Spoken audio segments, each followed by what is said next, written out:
오늘도 들려줄게요. 먼 옛날부터 전해오는 이야기, 하늘의 선물입니다.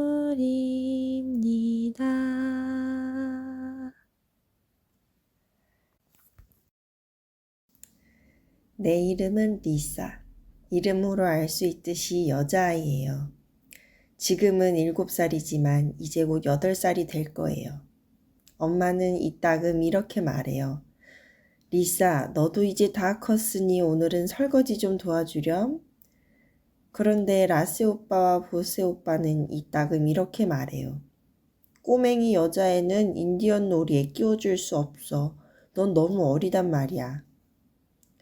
이 모양이니 나는 내가 다 컸는지 아직 어린지 알쏭달쏭하답니다. 한쪽에서는 다 컸다고 하고 한쪽에서는 어리다고 하니까요. 말하자면 딱 좋은 나이인 셈이죠. 라세 오빠는 9살이고 보세 오빠는 8살이에요. 라세 오빠는 힘이 무지무지 세고 나보다 훨씬 빨리 달려요. 하지만 보세 오빠라면 나도 지지 않을 자신이 있다고요. 그래서 오빠들이 나를 떼어놓고 싶을 때는 라세 오빠가 나를 꽉 붙잡고 보세 오빠는 내가 따라잡지 못할 만큼 멀리까지 뛰어가요. 그러고 나서 라세 오빠는 나를 놓아주고 가볍게 달아나 버리죠. 난 여자 형제가 없어요. 정말 속상해요. 남자 형제는 너무 성가신걸요? 우리가 살고 있는 집은 가운데 집이라고 해요. 두 집 사이에 끼어 있기 때문이죠. 우리 집 양쪽에 있는 집은 각각 북쪽 집과 남쪽 집이라고 해요. 세 집이 한 줄로 나란히 서 있어요. 남쪽 집에는 올레라는 남자아이가 살아요. 올레한테는 형제가 없어요. 하지만 올레는 라세 오빠와 보세 오빠랑 놀아요. 올레는 8살인데 얘도 달리기를 아주 잘해요. 북쪽 집에는 여자아이가 살아요. 그것도 둘이나요. 남자아이들이 아니라서 얼마나 다행인지 몰라요. 둘의 이름은 브리타와 안나예요. 브리타 언니는 9살이고 안나는 나랑 나이가 같아요. 나는 브리타 언니와 안나를 똑같이 좋아해요. 어쩌면 안나가 아주 조금 더 좋은지도 몰라요. 우리 떠들썩한 마을에는 아이들이 우리밖에 없어요. 아참, 우리 마을은 떠들썩한 마을이라고 해요. 굉장히 작은 마을로 집이 겨우 3채. 그러니까 북쪽 집과 가운데 집과 남쪽 집뿐이죠. 그리고 아이들은 6명. 그러니까 라세와 보세, 올레, 브리타와 안나, 그리고 나. 딱 우리뿐이랍니다. 예전에 나는 오빠들과 한 방을 썼어요. 우리 방은 맨 오른쪽 다락방이었죠. 하지만 지금 나는 옛날에 할머니가 쓰시던 맨 왼쪽 다락방을 써요. 내가 어떻게 해서 이 방으로 옮기게 되었는지는 나중에 이야기할게요. 오빠들과 한 방을 썼을 때 때때로 무척 재미있는 일이 생기곤 했어요. 아주 가끔씩이었지만요. 밤에 침대에 누워서 무서운 이야기를 하는 것은 재미있었어요. 어쩐지 으스스하기도 했고요. 라세 오빠의 이야기는 너무 무서워서 듣고 나면 아주 오랫동안 이불을 뒤집어 쓰고 있어야 했죠. 보세 오빠는 무서운 이야기를 하지는 않아요. 그 대신 나는 어른이 되면 이런 모험을 할 거야 하고 마구 떠들어대죠. 보세 오빠는 어른이 되면 인디언이 사는 미국으로 가서 인디언 추장이 될 거라나요? 어느 날 밤 라세 오빠가 소름이 오싹 돋는 무서운 이야기를 들려주었어요. 집안을 어슬렁거리며 온갖 가구를 이리저리 옮겨놓는 귀신 이야기였죠. 나는 너무너무 무서워서 숨이 콱 멎을 것 같았어요. 방 안은 몹시 깜깜하고 내 침대는 오빠들 침대와 꽤 떨어져 있었어요. 그런데 무슨 일이 벌어졌는지 아세요? 느닷없이 의자 하나가 이리저리 마구 움직이는 거예요. 어떻게 귀신이 우리 방에 들어와서 가구를 마구 옮겨놓고 있어? 나는 그렇게 생각하고 목이 터져라 비명을 질렀어요. 그러자 오빠들 침대에서 킥킥거리는 웃음소리가 들리지 않겠어요? 글쎄 둘이서 의자에 끈을 묶어놓고 침대에 누워서 끈을 잡아당겨 의자를 움직였던 거예요.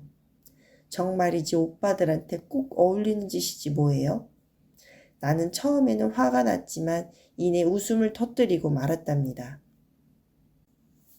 아무튼 자기보다 나이가 많은 남자 형제와 방을 같이 쓰면 자기가 하고 싶은 건 하나도 제대로 할 수가 없어요.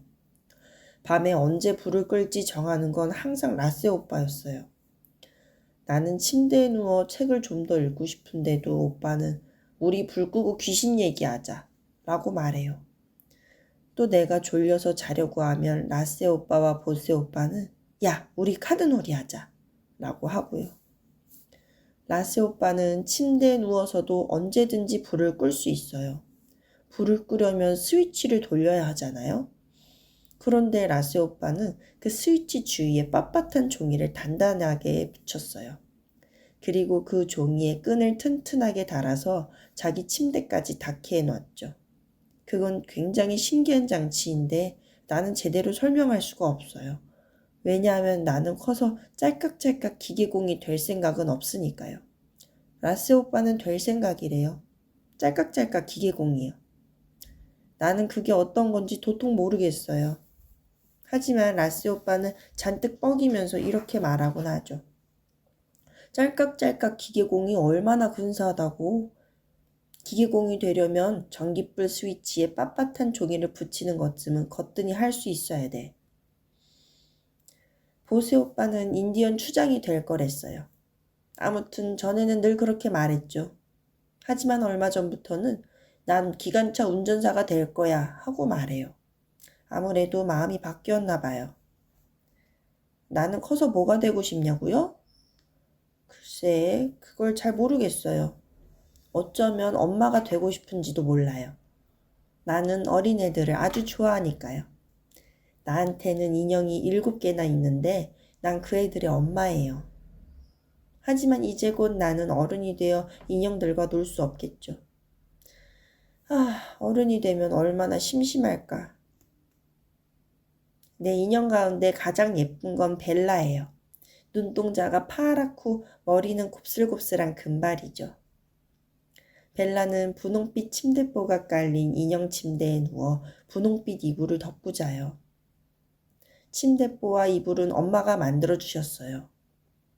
그런데 어느 날 내가 벨라를 침대에서 일으켜 보았더니 벨라 얼굴에 뾰족한 턱수염과 콧수염이 나 있지 않겠어요? 아휴, 라세 오빠와 보세 오빠가 수추로 장난을 쳤지 뭐예요. 이제 오빠들이랑 딴방을 쓰게 되어 속이 다 후련하답니다. 오빠들 방에서 창밖으로 고개를 내밀면 올레의 방이 훤히 보여요. 올레도 맨 끝쪽 다락방을 쓰고 있거든요. 게다가 가운데 집과 남쪽 집은 사이좋은 친구처럼 꼭 붙어 있고요. 마치 두 집이 서로 끙끙대며 밀어내려고 하는 것 같군 하고 아빠는 장난스레 말하죠.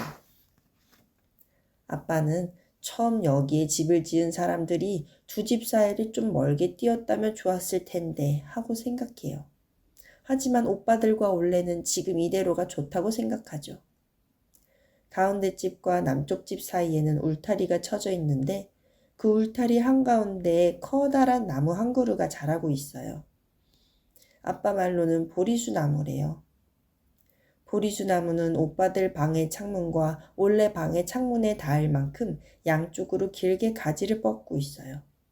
그래서 오빠들과 올레는 서로의 방으로 갈 때 보리수 나무 가지를 타고 간답니다.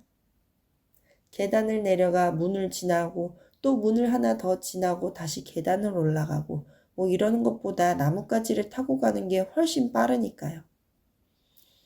언젠가 우리 아빠와 올레 아빠가 저 보리수 때문에 방이 너무 어두워져서 큰일이군요. 아무래도 나무를 베어야겠어요.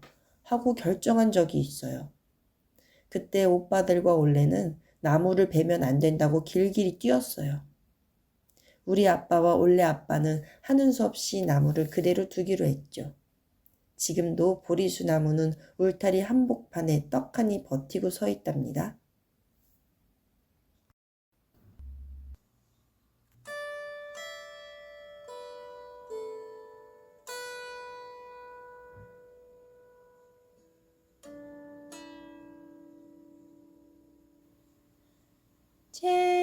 재미있는 이야기 다음에 또 들려줄게요.